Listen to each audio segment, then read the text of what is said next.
What Julia talked about, but I'm really glad that I'm following you, actually, because a lot of the themes that come out of my doctorate, which I'm not going to talk about today, absolutely echo a lot of what you said. And you did the context for me for England and Wales, so thank you. No, it's fine, please do. I'm going to put a timer on, because otherwise I will be here all day and none of us will get lunch. So to introduce myself, I'm Natalie. I come from England as well. I've also been looking at mothers in prison in England and Wales. I've just handed in my PhD. Woo! Thank you.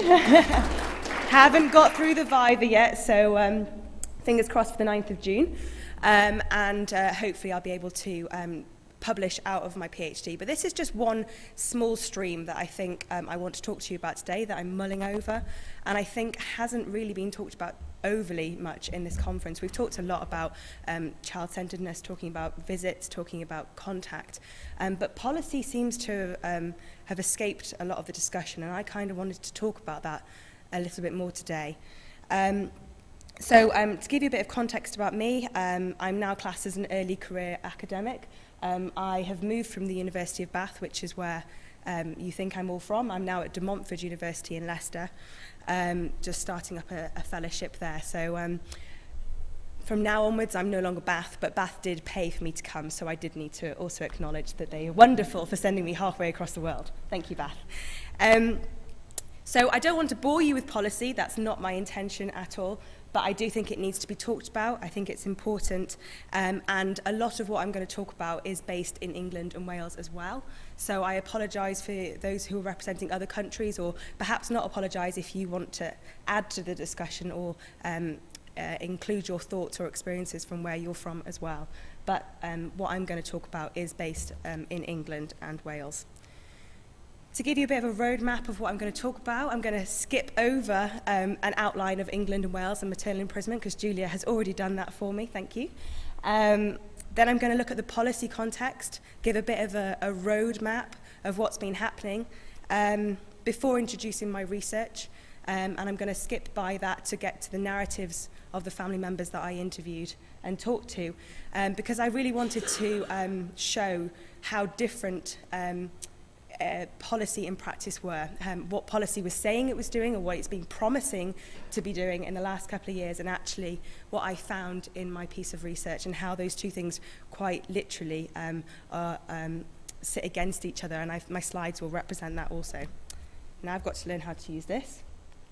There we go. So, like I say, Julia covered a lot of this for me, thank you. We don't actually know how many children experience their mother's imprisonment in England and Wales. Surprise, surprise. We've heard this narrative a lot across the conference over the last few days. We think it's around 18,000, and that data is extrapolated. I was involved in a team at the Ministry of Justice who did a bit of extrapolation on children of prisoners, and I can tell you how we do that. So we estimate, or we know how many women come into prison every year. It's around 10,000 in England and Wales. We can expect around about 4,000 to be in prison at any one time. That has dropped slightly recently, thank goodness.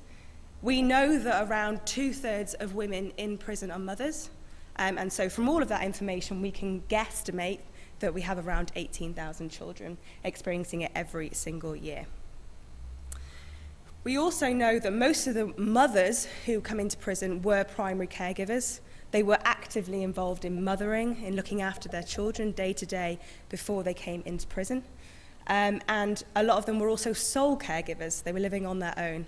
And it's actually these caregiving arrangements, the precarious caregiving arrangements around what happens when a mother goes into prison, that made me particularly interested in motherhood and mothers in prison rather than fathers in prison. It's not to say that I view mothers more important, it's just that was what really drew me to the area. And Ben actually said this the other day, but I'll repeat it in case anyone wasn't able to attend his presentation. When a father goes into prison, in 90% of the cases, the children continue to be cared for by their mothers. There's a continuation of care. They often don't have to move homes. They often still have their primary caregiver, so to speak. but when a mother goes into prison, research has indicated that only 5% of children remain in their own homes during that time. Only 10% are looked after by their fathers, which leaves, 90-odd%, which we don't really know what happens to them. Research again indicates that it's family members who pick up that care, and my research supported that. It was family members, grandparents, grandmothers, female relatives who tended to look after these children left behind. And so that's just a bit of a snapshot of what's happening. Probably not new to you at all, but can't really start a presentation without giving you a bit of context. I'm going to move on and talk about the policy landscape in England and Wales. This is in no way meant to scare you, or in no way meant to be representative of all the policy documents or discussions that have happened in the last 15 years. I've actually cherry-picked these, if I'm honest, because I want to use them as an example. I think it's also really important, before I talk about these different documents and what's been happening or the discussions that we've been having, is to second what Adele Jones said, which was actually in England and Wales, the voluntary sector and NGO sector do a stellar job. They really are leading the way. Voluntary sectors really pick up a lot of the slack that our government, I believe, leaves undone. So 2002, I think, was quite a big year for children and families of prisoners, starting with the Social Exclusion Unit report. This was the Social Exclusion Unit was developed by the Labour government, the Labour administration. It's since been disbanded. But they wrote a big report, a brilliant report, and Helen Codd also writes about this if you're interested in the area. And she talks, and this report talked about maintaining family ties, probably for the first time in quite a significant way, talked about these relationships and the importance of them. If we fast forward to 2004, the Home Office, who at the time were in charge of corrections, it's since been passed on to the Ministry of Justice, but at the time that was their area. And they were developing a reducing reoffending action plan, and as part of that, they came up with 7 pathways, of which one was children and families. 2009, Ministry of Justice, who I've just mentioned, took over corrections in this area in policy. They also start talking about children and families. 2011, I really want to emphasize this one. This has come from NOMS, which is the National Offender Management Service. Now, NOMS sits slightly below the Ministry of Justice in England and Wales. It's very confusing. They like to change a lot and mix it up, and it's really hard even for me to keep up with what's going on. But NOMS sits sort of slightly below and within the Ministry of Justice, and they're there to deliver sort of the ideologies and the policies that come out. And as part of that, they produce prison service instructions, PSIs. Prison service instructions comes directly from NOMS to the prisons, and it's the rules, the regulations, how they want the prisons to be run. It's what the governors go to, it's what the prison officers should go to when they're thinking about particular areas, and there are loads of them on the website. You can find a PSI to cover almost any aspect of the operations within prisons. So that's a really important time, I think, that we're talking about, or there was discussion about children and families in a PSI. This has literally come from policies and is meant to be implemented into practice. So that, for me, is quite a huge one. We also have an independent body called the Inspectorate of Prisons who go in and look at the conditions and of prisons, and they look at the way in which the prisons are run, the safety. They get the views of the prisoners as well. They too started talking about children and families of prisoners. And then last year, 2016, and Corinne pointed this out yesterday, we had the white paper, which again mentioned children and families.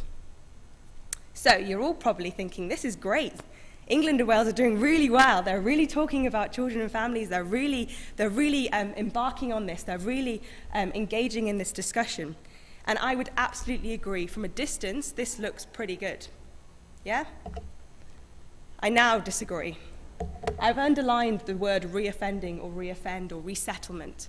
We've talked about the way in which children and families are instrumental, are brilliant for reducing reoffending, and Corinne stood up here yesterday and told us all about that, and I'm not undermining his work. He's doing a wonderful job at Park Prison. But I have a real problem with this idea that children and families are great for reducing reoffending.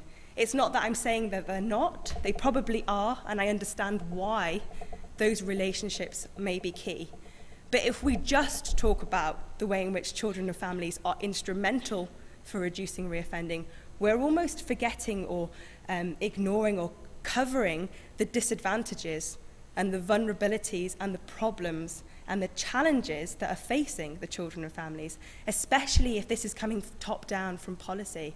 If the only way in which policy is recognizing and talking about prisoners, children and families is through the way in which they can be instrumental and useful for helping to reduce reoffending, what they're actually doing is ignoring the challenges that are facing these individuals and the vulnerabilities that are facing them, the stigma that we've talked about extensively, and the problems around schooling, and the problems around their relationships, and the problems around contact and health, and all of these other areas that have come through in this conference. So I actually have a bit of beef with this.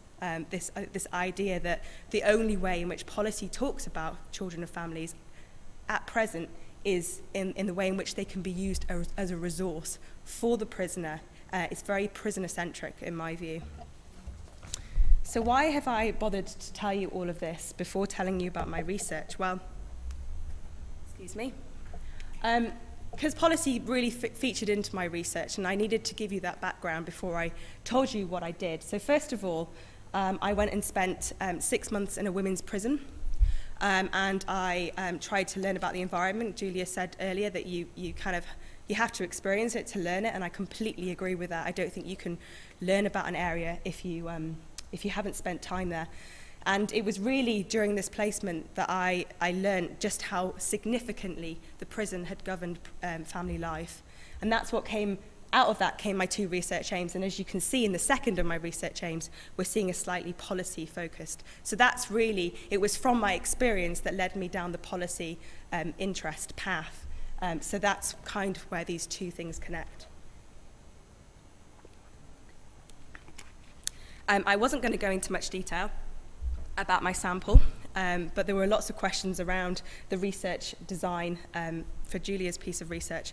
So if you do have any questions, please do ask later. But essentially, I interviewed 30 different families. It was qualitative research. I wanted to understand their lives, their experiences, how they conceptualized what was going on with the mother going into prison, how they were experiencing it. And I spoke to a group of 15 convicted mothers who had at least 1 child under the age of 18. And then I spoke to a group of caregivers who were not related to the mothers, I should add. 15 families again, but it was actually 24 family members. I was saying to Ben the other day, I turned up at the house to interview a caregiver, and there'd be 2 or 3 family members sat there waiting for me. So I actually ended up speaking to a large number of family members, but made up of 30 different families in total. It's really important for me to point out that my research was family-focused. I know we've talked a lot recently about child-centered research or child-focused research. I wasn't able to interview children as part of my doctorate. There was just me, and Liz has said this about the conference, it's just me, I was the resource, and I didn't really have the opportunity to do that, unfortunately. But my research was family-centered, so I kind of took on the principles of child-centeredness, but put the family at the heart of my research. Everything I did, I was questioning it from the family's point of view and putting their experiences at the heart also. Just to give you a bit of an idea about the caregivers, they were mostly made up of grandparents, unsurprisingly, grandmothers, female relatives as well. Which again follows on from a lot of what the research has already told us about who looks after the children when a mum goes away. This was done in 2015, just in case you were wondering, and I interviewed across several different prisons. In total, I had 4 female prisons as my research sites, but because women get transferred and move around all the time, I think I covered about 6 or 8 different prisons in total. So considering there are only 12 women's prisons in England and Wales, I got quite a lot of data which covers a large spectrum, which I was really pleased about. Okay, so enough about the research. I'm now going to move forward and introduce some of the narratives. And I'm going to do this by giving 4 different examples. They're just snapshots because I'm still mulling through this policy practice kind of division and disparity that I know I put at the title of my presentation. And the way in which I'm going to do it is by outlining a particular policy or something that the government has said, has recommended, and sort of contradicting it almost with some of the narratives of my participants. And so the following slides are going to look a little bit like this, which I know and I hope you can all read. So at the top here we have what's been said around telephone contact and an example from one of our caregivers. I'll just give you a moment to read Daniel's piece.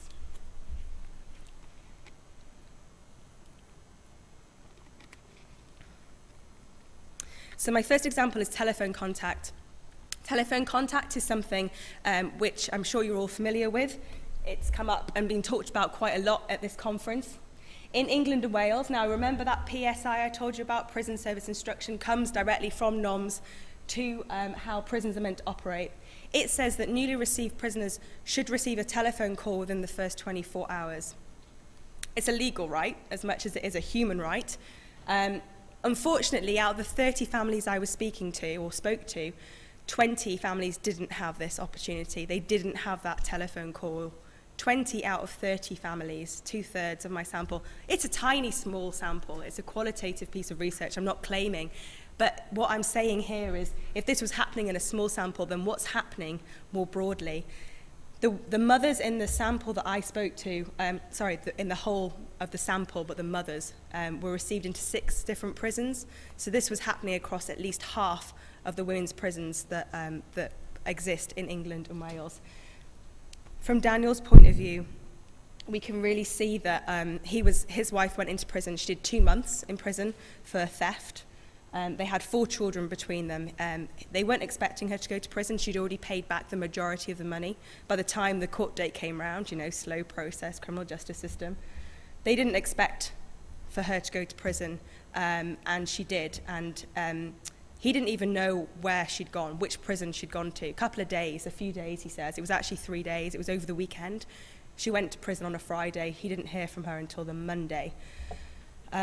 He didn't know which prison she'd gone to. He didn't know anything about prisons. He didn't know how to organise a visit. He didn't know how to telephone her, which is not actually possible in England and Wales. You can't call into a prison. And when she did finally get to call, it was so short that they didn't actually get a chance to relay the important information. And this is something that came out of a lot of the stories and the narratives of the people I spoke to, was, even if they did get an opportunity to have that first phone call, it was 5 minutes. It was so short that by the time they'd done the emotional, how are you, how are the kids, did you pick them up from school, have you explained where mummy is, what are we going to tell them, all of those kinds of questions kind of overtook, and rightly so, some of the more practical questions like, what's your prison number? How do I organise a visit? Prison numbers are really important in England and Wales as well, because you need them, and I'm not sure about different jurisdictions, and I apologise for my naivety, but you need them to be able to write a letter, and you need them to be able to book a visit. You can't relay that information in a 5-minute phone call, even if it's not within the first 24 hours. Then how is this government that professes to help maintain family ties, even if it is to reduce reoffending, how is this helping families? That's my argument here anyway. That's my first example, I should say. My second moves on to letter contact. Again, this is a well-known way for prisoners to remain in contact. England and Wales is no exception. Prisoners and families can send and receive an unlimited amount of letters if they can afford to buy the resources, the stamps, the letters. Our Inspectorate of Prisons says that access to communication should be regular and easy. Unfortunately, I can say that definitely didn't seem to be the case in my sample, in the research that I undertook.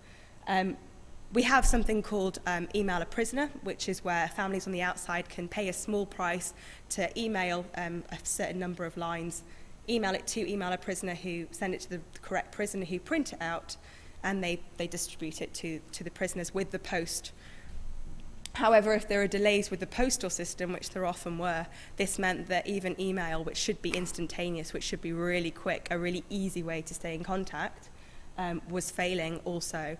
And there were often delays, operational delays with sorting mail, with posting mail. And obviously there are security concerns, and they rightly need to be there in terms of reading it and checking the mail, what's coming in, what's going out. But sometimes 4 or 5 days would go by without even without receiving letters, or as the caregivers say, we got 4 or 5 letters in one go. I mean, what's the point? What is the point in that? And post was a really important way to stay in contact for families by the mother, because it was the families that often picked up a lot of the housing and the welfare and the money responsibilities that the mother had left behind. So they needed postal contact for signatures on letters, even down to mobile phone bills. I need your signature to close your mobile phone account or to do X, Y, and Z, and we're experiencing delays like this. Similarly, if they couldn't afford the telephone to be able to phone, which was something that Julia raised, and it's something that definitely also came out of my research, and has come out of lots of research over the last few years and across different countries, then they would fall back on post. It was almost like, if I can't afford to call, then I'll just write. I'll write as often as I can. But again, we're seeing massive delays here. So from a government that says that they're helping us to maintain, or helping prisoners and their families to maintain ties, again, we can see that postal systems are not necessarily facilitating it as well as it could. My third example comes from visitation, and again, the conference has talked a lot about visitation, and rightly so. Our PSI stipulates that it should be in a relaxed and informal environment. I'm surprised more of you aren't laughing. Really? Has anyone been in a visit hall that's been relaxed and informal? Because I've never been in one. Even in a family visit, it's not necessarily relaxed or informal. Some examples here from Madeline, who was a grandmother. She was in her 60s. She was very white, very middle class. She was very proper. She very much didn't like the stigma attached to her. She was very embarrassed. She didn't even really want me there, I don't think, to be honest. But she agreed to take part in the research because she was so angry by the system. She was so angry with what had happened. And she said in her very posh accent, it's not very pleasurable. And she really felt like a prisoner, and she really felt humiliated and degraded. And she said, someone of my age being degraded in such a way of my social standing almost. And of course, that's not representative of all family members, but it was the shock of just how degrading this process, these searches were. And we talked about, or there were talks about yesterday, speakers, this idea of stigma and shame and stress being transferred to the child. And I mean, her stress transferred to me in the interview, and I just sort of wonder, thinking about that research, how much did that also transfer to her 2 grandchildren, her 2 granddaughters? And Julia's already talked about this a bit, this idea that you can't get up and play with your children, that the mothering identity is subsumed or is viewed as less important to a prisoner identity. This idea that a prison identity overrides everything, even in the visits hall, even in the one time, the one space, the one available opportunity for a mothering role, for mothering practices, for hugs, and for that engagement, for that physical contact. Again, not being allowed. This isn't necessarily new to you, but I think put against a policy that said it should be relaxed and informal, it gives it a slightly new angle, or at least I'm hoping it will. And my final example is location. Again, you may laugh. England and Wales is a lot smaller than a lot of the countries that are represented here. So, but even still, there is a problem in terms of location, in terms of visiting, in terms of being able to maintain ties, and also in terms of transferring prisoners from one prison establishment to another with no consideration or questions about their family ties or what impact it may even have on their family relationships. This is despite the Justice Secretary in 2012 talking about family ties and talking about keeping mothers closer to their children as a priority. And that's without a review of the women's prison estate, which happened in 2013, also highlighting this as a priority area. My research was done in 2015, so that gives you a bit of context. these ideas, these priorities are not being followed through. And again, similar issues to previous research, but set against what is supposedly a priority in our country. So why does all this matter? What is the implications for it? It's pretty clear that what policy says it's doing and what it's promising to do is not happening in practice. That's probably not new to you, but I'm wondering whether a way in which to move forward, to be merchants of hope, which was one of the quotes I took from earlier this week, is to use the government's own words, their own policies, their own pieces of information, their own rhetoric, and turn it back on them and say, this is what you say you're doing. Actually, this isn't what you're doing. Rather than necessarily going in with our research, which is evidence-based, which is rigorous, which is important, it's actually using their own language, it's using their own promises, and actually saying, wait a minute, you're not living up to these. I don't necessarily agree with them using the reducing reoffending rhetoric for prisoners' families, but even if they did follow through on those promises, it wouldn't be quite such a bad thing, but they're just not doing, in my eyes. And I'm really starting to try and develop this idea of a family sentence, thinking about the extended family, thinking about it beyond the individual, trying to remove this prisoner-centric focus which just exists in our criminal justice system, which exists in penal and policy discourse, and which really annoys me. So Avon actually talked about top-down accountability, which I was pleased about this morning, because I think that's the way forward. I think that's what I will probably recommend first and foremost, is that one of the ways we need top-down accountability is to have someone situated in our government. We have committees and units in England and Wales who represent lots of different groups within Ministry of Justice, women prisoners, youth, lots of different groups, but there's nobody sat in London who are advocating or taking accountability or responsibility for children and families at present. And I think if we're thinking about it from a top-down approach, which I know is slightly different from the bottom-up approach we've been talking about a lot this week, I think a top-down approach is to have someone situated there, a group of people. They could have synergies across the government. Maybe this is idealistic, it's okay if it is.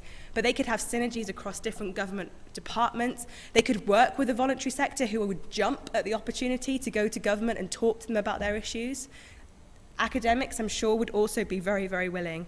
And talk about areas of good practice. I mean, we heard about Park Prison yesterday and all the wonderful work that's been going on there.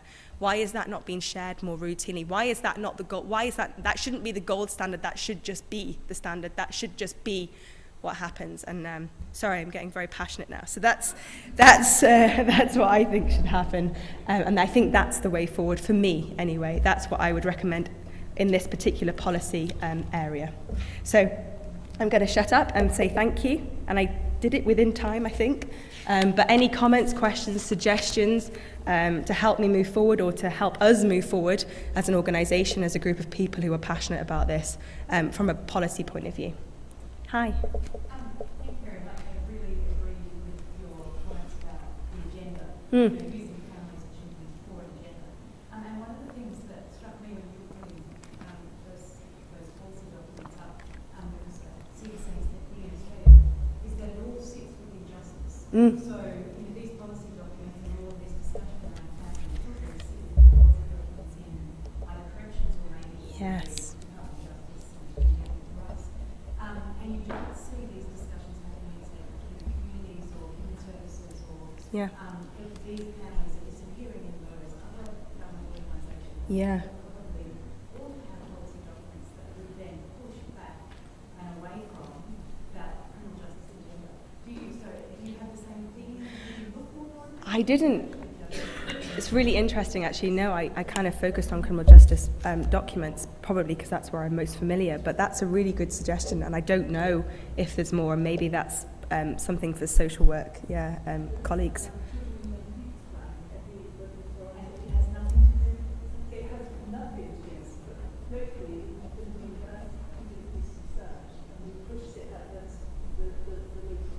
Yeah.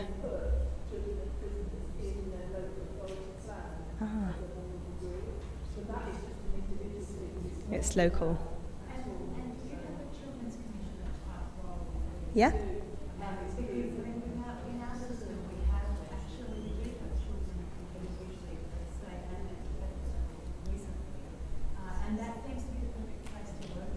Yeah. Yeah, I completely agree. I mean, the Scottish Children's Commissioner did a lot of work, I know, with Families Outside with Nancy Lukes, but I'm not entirely sure of the one in England and Wales, and I don't think they've been quite so visionary. One positive thing is